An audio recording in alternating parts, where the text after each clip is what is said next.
physically separated matter. So meaning to say, using your hands or using a tool by your hands, you can easily separate this kind of matter. Okay, and these are what we call the mixtures. Are you ready to listen?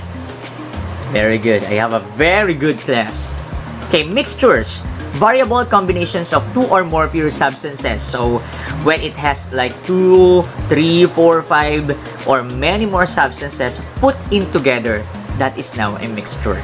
So, in mixture, we have heterogeneous and we have homogeneous mixture. What can you say about the picture?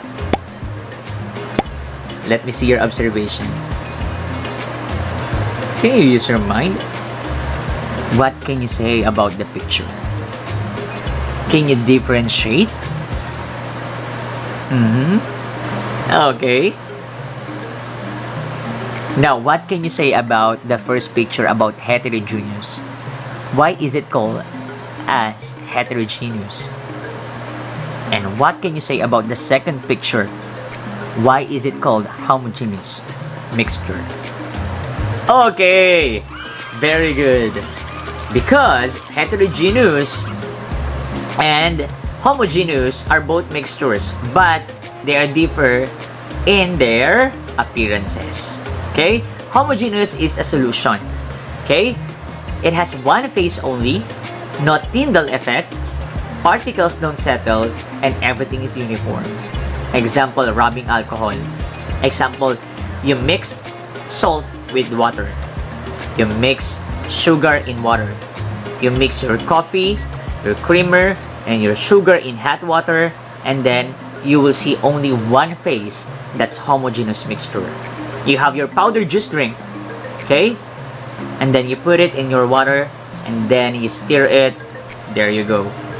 That's your solution. A homogeneous solution.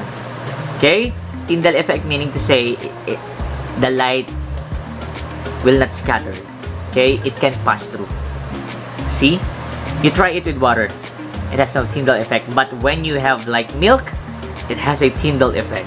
The water spread inside the bottle full of milk. Then we have heterogeneous mixture. Heterogeneous or 2 or more phases are shown in the mixture. You can see all the pure substances combined. Example, we have cookies. You see the dough and the chocolate chips, right? And then we have the halo-halo. Then we have pizza and etc. Grahams, all the foods that you know, like chop suey. Yeah, so those are the things that has heterogeneous mixture. All the things that you put in and all those stuff, you can see it and you can physically separate it. That's heterogeneous. So under heterogeneous, we have what we call colloid.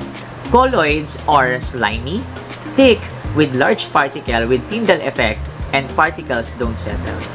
Okay, so like milk, I could have told you, when you put light there, there's a Tyndall effect. The light spreads inside the bottle because of the large particles of the milk. Okay, so we have like blood also, honey, and the condensed milk. Okay, those are examples of colloids. And even your, when you have colds, yeah, you have some colloids in your nose. That's also colloid.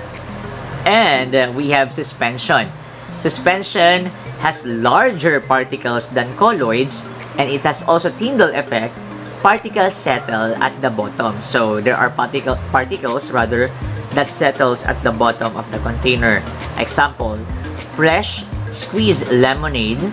So when you going to drink some fresh squeezed lemonade, you have the pulp right inside of it, and later on as you mix it or as you stir it, some of the particles of the lemonade will submerge or will settle at the bottom. That's why we call it suspension. Okay, and then there's another example, which is soil with water. At first, when you mix soil in water, it's like kind of all brown, right? It's kind of look like a solution or a homogeneous mixture. But when you left it for a while, when you left it for a minute, And then, as you can see, as time goes by, the solid will suspend at the bottom of the container. So that is why it's called suspension. There are a lot of things, like, have you seen a chili sauce that has a lot of chili seeds and like, you know, the chili fruit itself? That's also an example of suspension. Okay, like sa gogulaman. Okay, that's also an example of suspension. And to give the different examples of mixture, so we have mayonnaise, that is a colloid. We have muddy water, that is suspension. We have fog. Remember, when you go to Baguio, when you go to Tagaytay, yung hamog nating tinatawag, that is also colloid because it's very thick, a very thick air. Okay, and then we have salt water, which is considered a solution, and then Italian salad dressing, which is considered as a suspension there. The Italian salad dressing. Okay?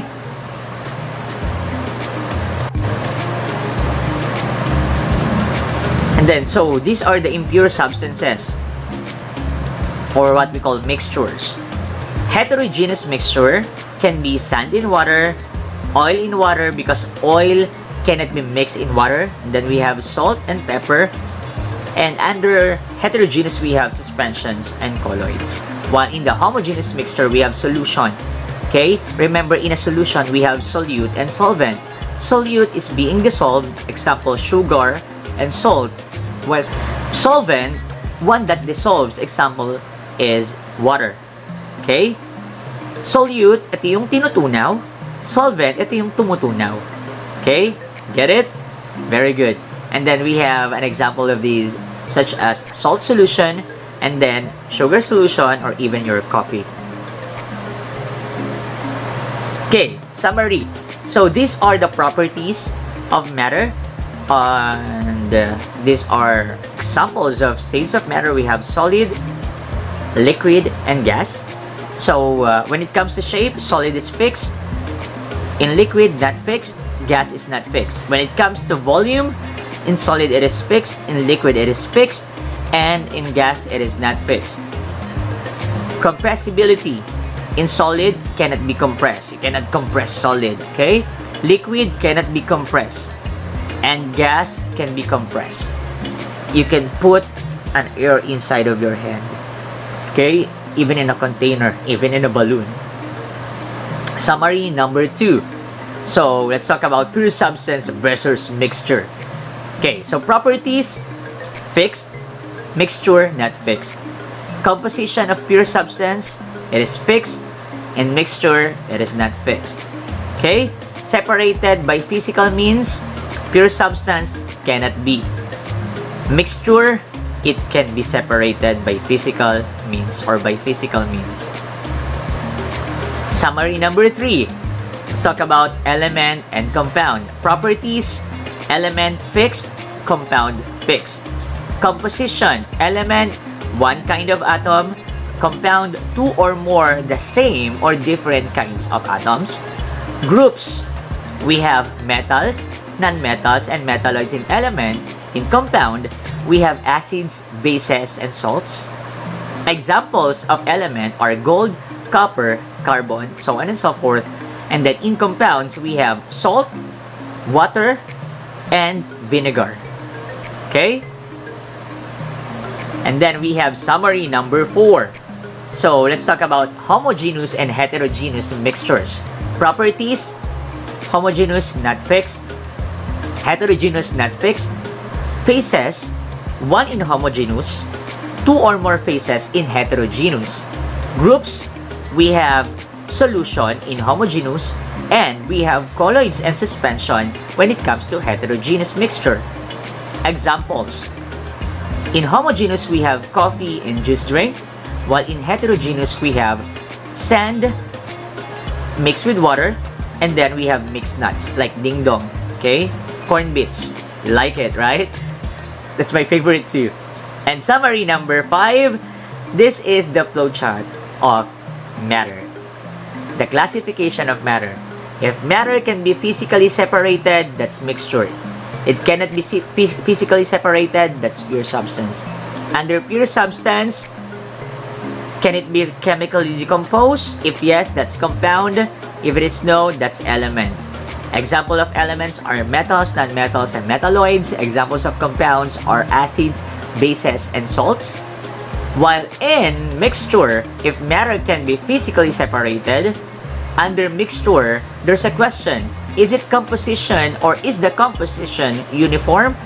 If it is yes, that's homogeneous. So under homogeneous mixture, we have solutions. While if the composition is not uniform, therefore that's heterogeneous, okay, which has colloids and suspension.